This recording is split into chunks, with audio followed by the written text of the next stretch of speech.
জ্ঞানটা দরকার। সূরা তাওবা আয়াত নম্বর ৭২। আমি এখন জানি না তার পয়েন্টে আমি আসতে পারবো কিনা, অনেক পয়েন্ট ভাই বলছে। সূরা তাওবা আয়াত নম্বর ৭২ কী বলছে বলেন তো? এই ভাই আমিন ভাই, সূরা তাওবা আয়াত নম্বর, আল্লাহ কি বলছেন? ওয়ারিদওয়ানুম মিনাল্লাহি আকবার। মানুষের জীবনের সর্বোত্তম উদ্দেশ্য আল্লাহ সন্তুষ্টি অর্জন করা। এই জীবনটা আমি আপনি কি করব? আমার বাবা তো অন্ধকার কবরে আছে, আমার ২৮ বছরের অনার্সে ফার্স্ট ক্লাস ফার্স্ট বোন, একেবারে মানে হিয়া তামিলা ২৮ বছরের আমার যুবতী বোন ক্যান্সারে ১২ দিনে মারা যায়, অন্ধকার কবরে আছে। আমার বাবা উচ্চ শিক্ষিত ব্যবসা স্কুল অ্যান্ড কলেজের প্রতিষ্ঠাতা এক্স প্রিন্সিপাল, সে কবরে আছে। কত আত্মীয় স্বজন কবরে আছে। এই জীবনটার উদ্দেশ্য কি, মাকসাদ কি, আপনাকে বের করতে হবে। সেটা হচ্ছে ওয়ারিদওয়ানুম মিনাল্লাহি আকবার। এই জীবনের উদ্দেশ্য হচ্ছে আল্লাহ সন্তুষ্টি অর্জন করা। সূরা তাওবা আয়াত নম্বর কত আমিন ভাই? ৭২। আলহামদুলিল্লাহ, মাঝে মধ্যে কিন্তু আমি টেস্ট করি, ওয়ান টেস্ট। ৭২ নম্বর আয়াত। এটা জীবনের উদ্দেশ্য।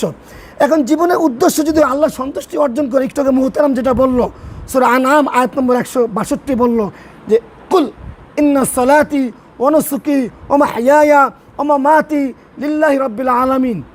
হে বনি আদম, বনি জিন, তুমি বলো ইন্না সালাতি ওয়া নুসুকি, আমার সলাত, আমার কুরবানি, আমার জীবন, আমার মৃত্যু বিশ্বের প্রতিপালক আল্লাহর জন্য। তাহলে এই শিরিক নিয়ে মুহতারাম অনেক আলোচনা করলাম যে সবটাই হতে হবে কার জন্য? আল্লাহর সন্তুষ্টির জন্য।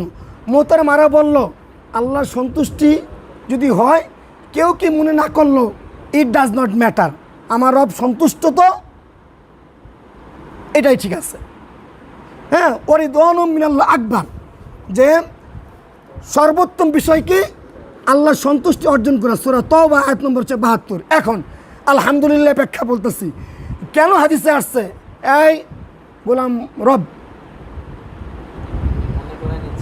লিমাজা লিমাজা ইয়া আখি তাফাদ্দল উসকুত।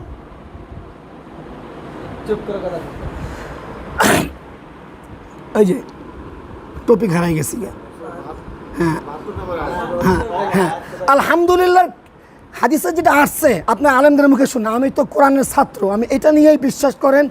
ভাই যেরকম বললো যে একদিন কোরআন না পড়লে কেমন লাগে, আর একদিন কোরআন না পড়লে মনে হয় জীবনটাই শেষ, জীবনটা এলোমেলো হয়ে যায়। এখন সর্বোত্তম দোয়া হচ্ছে আলহামদুলিল্লাহ, হাদিসে আসছে, এটা ব্যাখ্যাটা দিচ্ছি। আমি এটাকে ২ মিনিট শেষ করে এই কথাটা শেষ করে ফেলি, তারপর